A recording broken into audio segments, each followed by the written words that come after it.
talking about the mitzvah, not to believe in Hashem, because as we've established, there is no mitzvah to believe in Hashem. Logically, there cannot be a mitzvah to believe in Hashem. So the mitzvah is to know Hashem.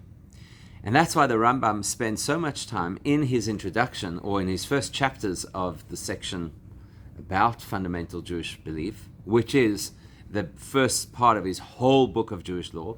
So he spends major sections going through details about things that you should know philosophically, because the only way that you can come to know Hashem is you have to think about it. You have to apply your mind. There's certain things you have to know what you should be contemplating about, and that will bring you to this state of awareness of Hashem, of knowing Hashem. And then we said that along the way he speaks about two major subjects. The one is called Maise Merkava, which is basically the story of the spiritual reality, the story of the divine throne.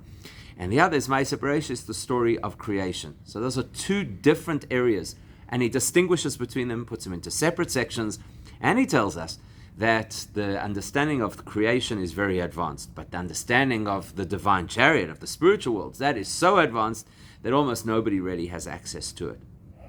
And then we said, you'll always find a link between the beginning and the end of a piece of Torah, so the beginning of a parasha, the beginning of a Gemara, the end of a Gemara, etc. And so the Rambam does a similar thing. The beginning of his 14 volumes of Jewish law is all about this concept that you have to know Hashem, and then the end of his book, he talks about what's going to happen when Mashiach comes. And he says that when Mashiach comes, the big distinction between our world now and the time of Mashiach is how much awareness and knowledge we have about Hashem. Right now, we're learning about Hashem, and we're learning in a very limited capacity. But when Mashiach comes, there'll be a lot more capacity, a lot more revelation, a lot more free time also, which by the way helps to be able to think about Hashem and to learn about Hashem. And he says that the entire occupation of humanity will be Lada'as es Hashem bilvad, to know Hashem alone. And then he says this, that there are basically two things that we'll be able to understand and appreciate when Mashiach comes.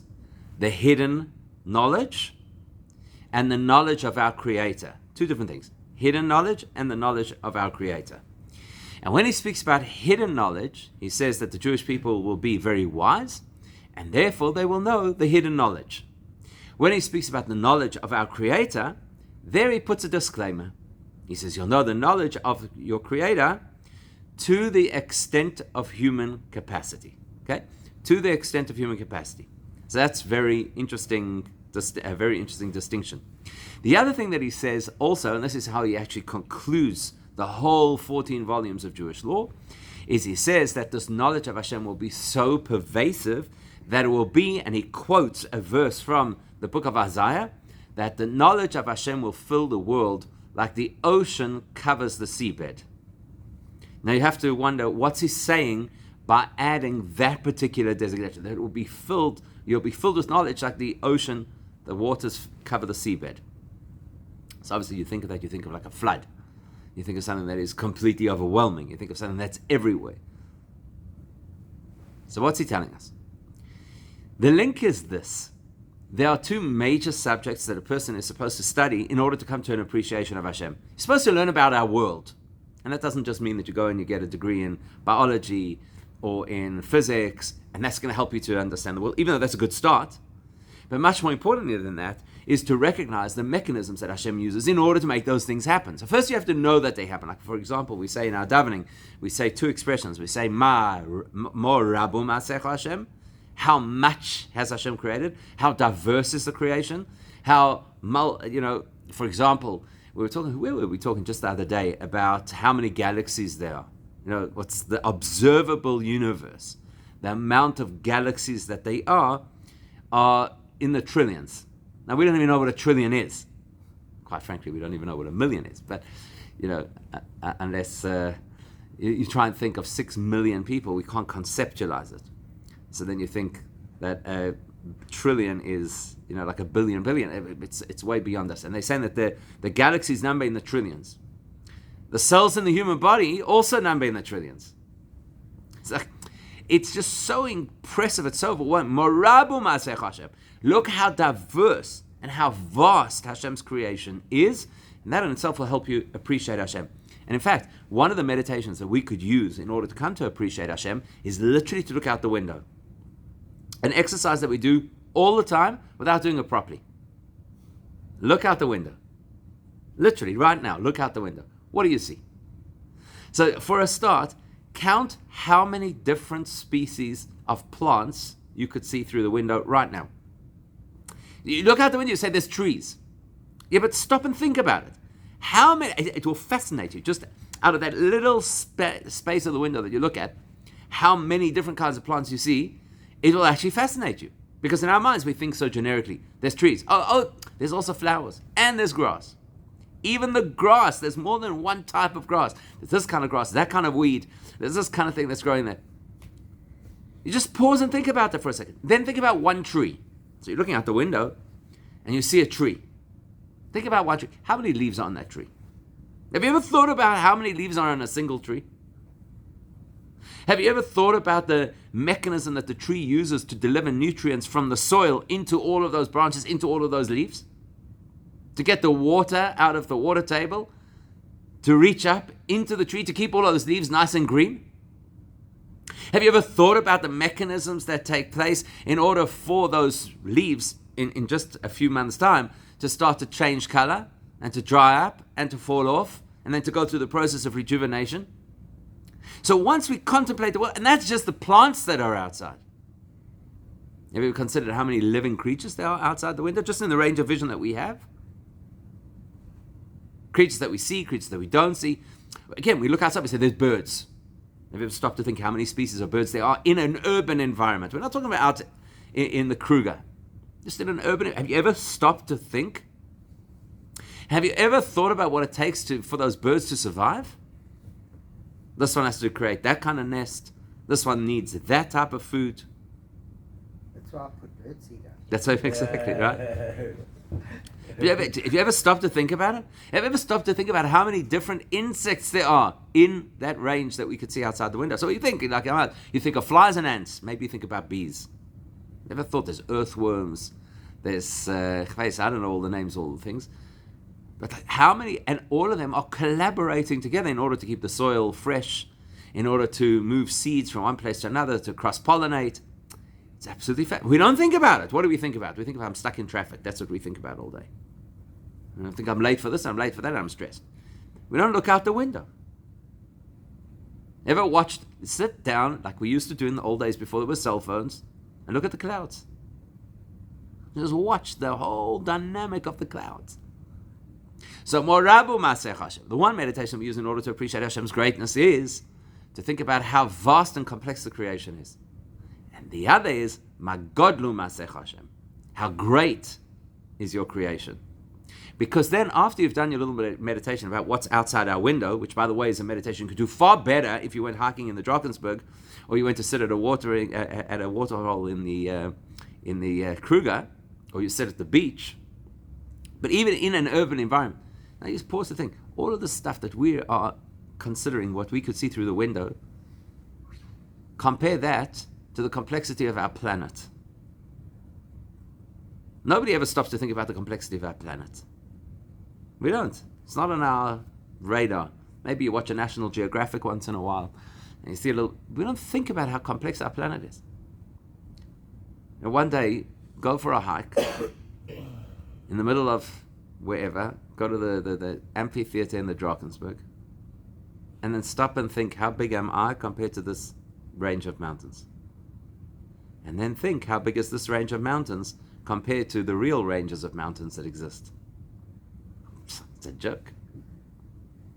And then you think, all of this complexity, that I could spend my entire life trying to go through my bucket list of all the places in the world that I want to experience, to have all the biodiversity, because I want to go to the dunes of Namibia, and I want to go to the jungles of the Amazon, and I want to go to Sri Lanka, right? And I want to go to all these different experiences, maybe down to Antarctica. All of that is what? One tiny little planet in our solar system. And then you think about how vast and powerful the sun on which our solar system is built must be. And then you think, and the sun compared to the Milky Way?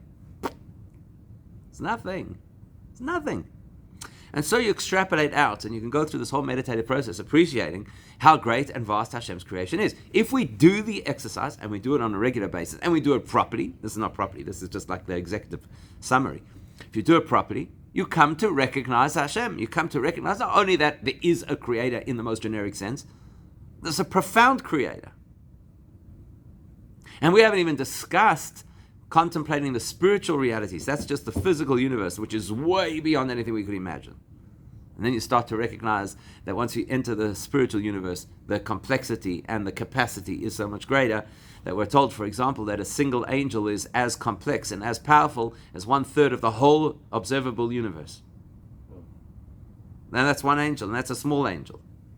And then there's more advanced angels that are 3 times the power of our whole universe. And then we're told that there are tens of thousands of troops of angels. And within each group of angels, there's an unlimited amount of angels. You start to think about this. And the Rambam tells us that is the less advanced meditation. That's Maisa Bereshis. That's understanding the mechanisms of creation. Then there's Maisa Merkava, trying to understand things that are so abstract, that are so beyond us, that we can't even begin to really describe them. All of that for us right now is abstract information that hopefully we can pay some attention to, that hopefully will make us appreciate a little bit more, A, that Hashem created the world, and B, that He created me within this world, and that He allowed me to be a little bit significant in this world. Says the Rambam, when Mashiach comes, Devarim Astumin, all of those things that we meditate on about the greatness and complexity of creation, which for us is quite abstract and we have to really wrap our heads around, that is going to be absolutely clear.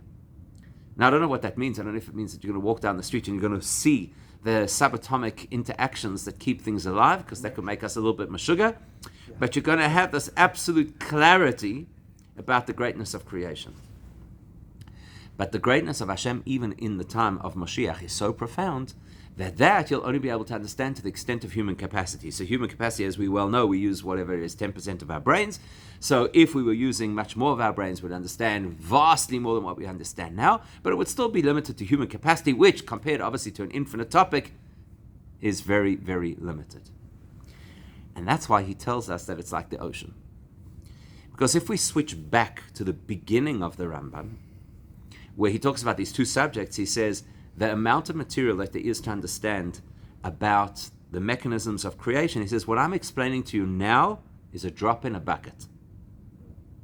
Then when he gets into Maisa Merkava, which is about the higher, more spiritual appreciation of the divine chariot, etc., he says, what I'm explaining to you now is like a drop in the ocean. There's a major difference between a drop in a bucket and a drop in the ocean. And so the implication is basically what he's telling us is the amount of information that there is to know about the mechanisms of creation are finite. It may be way beyond what we know, but it is finite because it's creation. And at the end of the day, creation is a finite reality. But what there is to know about Hashem is infinite. That's why he says it's like the ocean water that covers the seabed. It is infinite. It's completely overwhelming. It's a flood. And as much as we will understand, we'll always only just be scratching the surface. It will only be a drop in the ocean. So in the Rambam's view, the first instruction in the Torah, I am Hashem, your God, is to tell us that we have to move beyond belief and we have to reach a point of understanding. We also have to know the limits of that understanding. So we're supposed to push ourselves to the max in terms of what human capacity can achieve.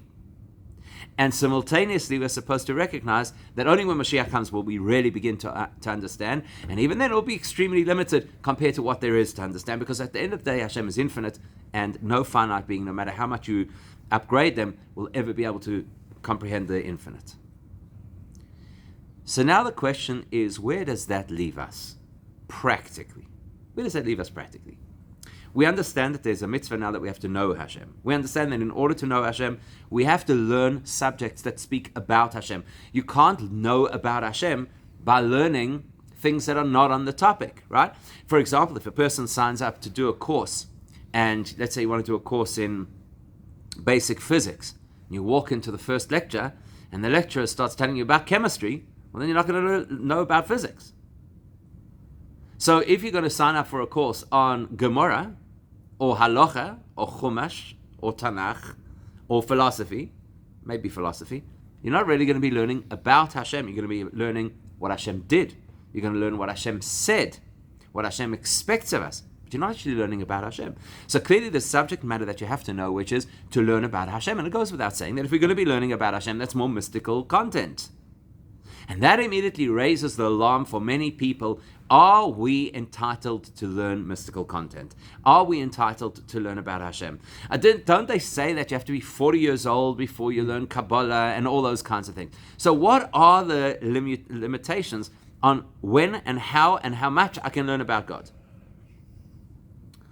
So the Rambam seems to give us a paradox over here, because what he does is he introduces these very deep, profound concepts right up front at the beginning of his book of Jewish law.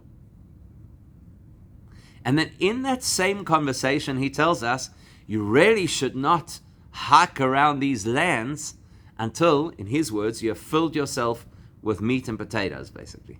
Until you've filled yourself with the basics of Judaism. So now which one is it?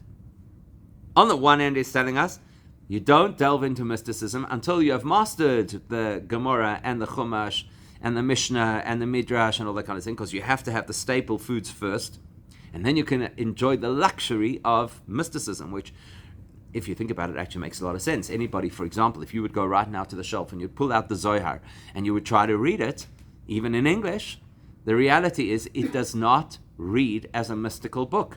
It either reads as a book of stories or it reads as a book of mumbo jumbo, because you don't understand what it is, right? So how do you expect to get there if you haven't learned other, like you have to graduate like anything else in life. You first have to learn the basics of arithmetic before you can learn algebra, before you can learn, applied mathematics. So it only makes sense to say that we've got to start somewhere. We've got to start first with the basics. On the other hand, the very first things he teaches, that he calls the foundation of all foundations, are mystical. So is the mysticism the foundation? Or is the mysticism what you learn later on? And that's exactly what the Rambam wants to illustrate. He wants us to know that the first call of duty as a Jewish person is we have to know enough about Hashem that Hashem becomes real to us. Because that's what it means to know something. Like the other day, I used the illustration. You don't believe that it's the morning outside. You know that it's the morning outside. That's what knowledge means. Knowledge means it's real. So the first requirement is we have to know enough about Hashem that Hashem becomes real in our lives, not just this theoretical abstraction. It becomes real in our lives. Once we have that bedrock, once we have that appreciation of Hashem, that will give us the capacity to be able to do everything that Judaism expects of us. Because as we already identified right at the beginning of this conversation, unless there is someone to obey, you're not going to obey. So unless it's real to us what Hashem is, we're not going to be following his instructions. It's exactly like the person who theoretically keeps saying, I know I have to lose weight, I know I have to... And then eventually one day the doctor says, okay, listen, if you don't lose X amount by such and such a time, expect, God forbid, something to happen. So then it becomes real, and then the person responds differently. At the same time, the Rambam tells us, you don't go on a tiyul, that's the expression he uses. You don't go on a tiyul in the land of the mystics. A tiyul is like a pleasure excursion, right? You're enjoying yourself. Hey, this is beautiful, let's look at that waterfall, let's stop at this picnic spot, let's look at that viewpoint. That no longer speaks about something which is critical for your survival. That's something that you're doing because you enjoy. He says that you want to indulge in mysticism. You want to go into all the nuance and all the detail. To do that, first you've got to learn the basics. So he's giving us the map of what it is to be Jewish. The first commandment in the Torah, I am Hashem your God. The first commandment in the Torah is, I have to acknowledge Hashem. I have to know Hashem. I have to learn enough about Hashem that Hashem starts to become real in my life. I've got to do that as a matter of urgency. Even if what I'm going to understand is going to be a drop in the ocean, doesn't matter. I need that drop because without it, my Judaism is hollow. Once I have that, the entire experience of Judaism, the way that I engage, the way that I learn everything else, the way that I observe, will be vastly different to if I didn't have that feeling, I didn't have that connection. I'd be going through the motions. I'd just be doing things because it's the tradition that was passed down, or because I feel responsible, or because I feel guilty, or because I'm afraid that if I don't do it, something bad is going to happen. So I need to have this. I need Hashem to be real in my experience of Judaism. Once that's in place, then my responsibility is to learn as much as I possibly can about everything that Judaism has to say, Jewish law, philosophy, the history, the Chumash, etc. And once I have that, then I re-enter into the space of studying Jewish mysticism with a lot more detail, a lot more, so to speak, extravagance. But the key lesson is that the first call of the hour for a Jewish person is, I need to know enough about Hashem that I start to know Hashem. And everything else will flow from there.